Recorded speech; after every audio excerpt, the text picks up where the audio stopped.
بسم اللہ الرحمن الرحیم. خاتون حضرات، اختر عباس کا سلام پہنچے. جتنی بچیاں شادی کر کے نئے گھر جاتی ہیں تو محدود چند یعنی سوائے چند ایک کے باقی سب کو بہت مشکل سہنی پڑتی ہے. کچھ چیزیں جو وہ نہیں جانتی ہوتی وہ ہو جاتی ہیں. کچھ ایسے رویے جس کے بارے میں انہوں نے سوچا بھی نہیں ہوتا ان کو سہنا پڑتا ہے، فیس کرنا پڑتا ہے. کچھ ایسی دقتیں جو کبھی ان کے سان و گمان میں بھی نہیں ہوتی تھی وہ بھی وہاں موجود ہوتی ہیں. پر سب سے زیادہ جو بڑی دقتیں اور پریشانیاں ان کے سامنے منہ کھولے کھڑی ہوتی ہیں، نئی جگہ نمبر 1، نئے لوگ نمبر 2، نئے خوف نمبر 3، اگنور ہونے کا خوف نمبر 4، اندیکھا جگہ، اندیکھے لوگ، اندیکھی زندگی اور اس میں چھپے ہوئے تھریٹس نمبر 5، اور نمبر 6 یہ کہ جہاں آپ جا رہے ہو ان لوگوں کے بارے میں، ان کے ڈیمانڈس کے بارے میں، ان کی معاشرت کے بارے میں، ان کے پسند اور ناپسند کے بارے میں کوئی اورینٹیشن نہیں ہوتی. تو میں نے سوچا آج ان ساری بچیوں کو جو اس وقت بڑی ہو رہی ہیں، جوان ہو رہی ہیں اور جن کی شادیاں ہونے والی ہیں، کچھ باتیں صرف آپ کے لیے تاکہ آپ جانو. ان کے جانے بنا چارہ نہیں ہے، ان کو فار گرانٹیڈ مت لیجیے گا. اور جتنے سمجھدار والدین ہیں کاش وہ اتنے سمجھدار ہو جائیں جتنے ایک لاہور کے بہت اچھی اسکول چین ہے وہ ہیں. ابھی 9ویں جماعت کے بچوں کے جو بورڈ کے اگزام تھے تو مجھے تھوڑا اس سسٹم کو دیکھنے کا موقع ملا اور آئی واز امیزڈ کہ انہوں نے اپنے ساری برانچز میں 3-4 کام کیے جو پہلے کبھی کسی اسکول نے نہیں کیے تھے. نمبر 1، انہیں 9ویں کی تمام لڑکیوں کو ان کی سیٹوں سے اٹھا دیا، کیونکہ ہر لڑکی اپنی سیٹ کے ساتھ اپنی کسی دوست کے ساتھ بیٹھتی ہے. یہ کمفرٹ زون ہوتا ہے، اسی کے ساتھ بیٹھ کے وہ پیپر حل کرتی ہے، اسی کے ساتھ بیٹھ کے نقل وقل کرنی ہو، پوچھنا ہو تو وہ آرام سے اویلیبل ہوتی ہے. سو ان کی جگہیں بدلی. نمبر 2، ان کے کمرے بدلے. نمبر 3، دن مقرر کر کے باہر دیوار پہ ٹائم ٹیبل لگایا اور پیپر کا جو سیٹ پلان تھا وہ لگایا اور کسی ٹیچر نے نہیں بتایا. بچیوں کو خود آ کے دیکھنا پڑا اور ان کی جان پہ بنی ہوئی تھی اپنی سیٹ ڈھونڈنے کے لیے. حالانکہ اتنا سمپل ہوتا ہے، بالکل ایک کامن سینس کی چیز ہوتی ہے کہ وہ جو قطاریں ہیں، رو ہے، آپ اس کا نمبر دیکھیے، ترتیب دیکھیے، وہاں اسی ترتیب سے آپ کا رول نمبر ہوتا ہے. اس کے بعد یہ ہوا کہ جو آپ کے ساتھ انہوں نے بٹھایا، دوسری برانچز سے بلائی گئی لڑکیوں کو بٹھایا، ہر چہرہ نیا. جو ممتحن تھی ان میں سے کوئی ایک ٹیچر بھی ان کی اسکول کی نہیں تھی، وہ دوسری برانچز سے بلایا. جو ان کا سپرنٹینڈنٹ تھا یا ان کا انویجیلیٹر ہوتے ہیں وہ بھی سارے نئے تھے. پیپر ان کو بالکل اس پیٹرن پہ دیے گئے جیسے بورڈ میں دیے جاتے ہیں. جو ان کے پاس پینسلیں ہوتی ہیں رنگ برنگی وہ ان سے لے لی گئی، انہیں جو ممنوع کلر سے وہ بند کر دیے گئے، انہیں اسی حالت میں جانے دیا گیا جیسے اندر جاتے ان سے ہر چیز لے لی گئی. اب انہیں سمجھ نہیں آتی تھی کہاں رکھیں، کیونکہ نئی جگہ ہے اور کون اٹھا کے لے جائے گا، وہاں تو کیئر کرنے والا بھی کوئی نہیں ہے، کسی کو اب جمع بھی نہیں کرا سکتے. سو جتنے چھوٹے بڑے، اب سوچئے کہ کمرہ امتحان میں داخل ہونے سے پہلے اتنی پریشانیاں ہوں تو اندر جا کے آپ بیٹھو گے تو آپ کا تو فیوز پہلے سے اڑا ہوا ہوتا ہے، اور اڑے ہوئے فیوز کے ساتھ بہت اچھا پیپر تو حل نہیں کیا جا سکتا.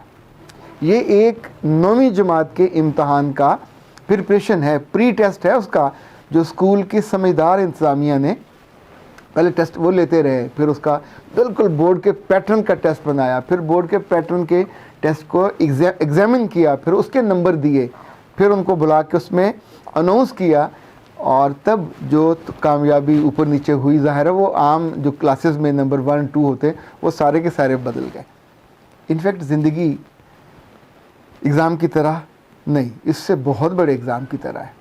اور مجھے جتنے بچیوں سے خاص طور پہ جو تنگ ہوتی ہیں اپنے سسرال میں جا کے اور وہاں جا کے اوور ریئیکٹ کرتی ہیں اور ان کی پیشنس ختم ہو جاتی ہے، یا اپنی جان کو عذاب میں ڈالتی ہیں، اپنے میاں کی جان کو عذاب میں ڈالتی ہیں، اپنے ساس سسر کی نہیں، پھر اپنی ماں اور باپ کی جان کو عذاب میں ڈالتی ہیں.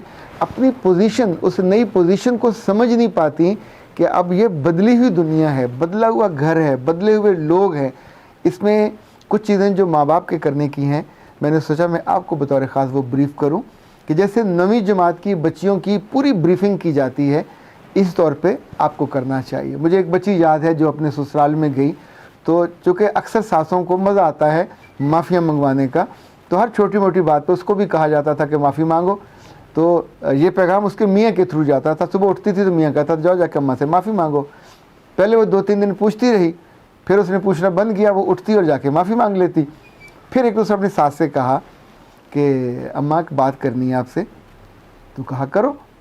کہا جب گھر میں آپ کو کوک بھی رکھتی ہو، کوئی باورچن رکھتی ہو یا مائی رکھتی ہو، اسے بتاتے ہو کہ صابن یہاں پڑا ہے، مشین یہاں ہے، سوئیاں یہاں پڑی ہیں، اور کپڑے دھو کے کہاں باہر ڈالنے ہیں، اور زیادہ پانی استعمال کرنے کے لیے کون سا ٹب ہے، تو آپ ایک دفعہ جا کے ساری اورینٹیشن اس کو دیتے ہو، تو اس کے بعد وہ ساری چیزوں کو سمجھ جاتی ہے. میں جب سے آئی ہوں مجھے تو اس گھر میں کسی نے کسی ایک چیز کے بارے میں نہیں بتایا. ایون یہ بھی نہیں بتایا کہ آپ لوگ مرچ کم کھاتے ہو، نمک زیادہ کھاتے ہو، کیسے آپ کو سرو کیا جاتا ہے، کہاں کہاں اپنے کمروں میں، اپنی جگہوں پہ. سو جب میں کوشش کرتی ہوں اس میں مجھے اپریسیشن کی بجائے کسی نہ کسی بات پہ ٹونٹ ملتی ہے، کسی نہ کسی بات پہ اعتراض ہوتا ہے. اب سوچئے کہ کم از کم اتنا حق تو میرا بنتا تھا کہ مجھے ایک پہلے اورینٹیشن دے دی جاتی. پر میں سوچتا ہوں ساس یہ نہیں دے گی، یہ کام ماں کو کرنا چاہیے، یہ کام آپ کے گھر میں ہونا چاہیے. یہ اورینٹیشن گھر سے ہوگی، چونکہ جو پری پلاننگ ہے، پری ٹیسٹ ہے، وہ گھر سے ماں کو باقاعدہ بٹھا کے سارا وقت آپ کا کپڑوں پہ، زیوروں پہ، میک اپ پہ، اس پہ لگ جاتا ہے. اور یہ مومنٹس کے ہوتے ہیں. میاں نے ایک دفعہ دیکھ لیا یہ زیرو ہو گیا، دوبارہ نہ وہ کپڑے پہننے نہ وہ میک اپ اب اگلے دن چلا سکتے ہیں. سو 50,000 کا ہو، لاکھ کا ہو، 1.5 لاکھ کا ہو، ان کی قیمت مومنٹس کی ہے. پر جس چیز نے آپ کی خوشی کو برقرار رکھنا ہے، استوار کرنا ہے، وہاں آپ کو دلوں میں جگہ دینی ہے، ہم اسی کی تیاری نہیں کرتے. سو ان رشتوں کو، ان لوگوں کو، ان کی پسند کو، ان کی ناپسند کو بالکل شروع میں جاتے آپ کو وہاں گھر میں سے بڑی اپنی ساس سے یا دیورانی سے یا جٹھانی سے یا جو بھی نند ہے اس سے یہ آپ کی ماں کو بتانا چاہیے کہ جاتے ہی اس سے بریفنگ لینی ہے اس گھر میں کیا کیا ہوتا ہے، کس کس کے نخرے ہیں، کس کی امپورٹنس ہے. کیونکہ ہر گھر کی ہیرارکی الگ ہوتی ہے. کہیں پاورفل سسر ہوتا ہے، کہیں پاورفل سسری ہوتی ہے، کہیں پاورفل نند ہوتی ہے.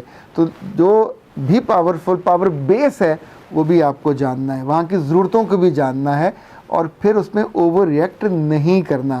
یہ جب تک آپ چیزوں کو ایبزارب نہیں کرو گے، آپ کروڑ پتی ہو، آپ ارب پتی بھی ہو، آپ گاڑیاں چھوڑ ٹینک بھی ساتھ لے جائیں، سکھی نہیں رہ سکتے. سکھی رہنے کے لیے انسانوں کو ڈیل کرنا ہے.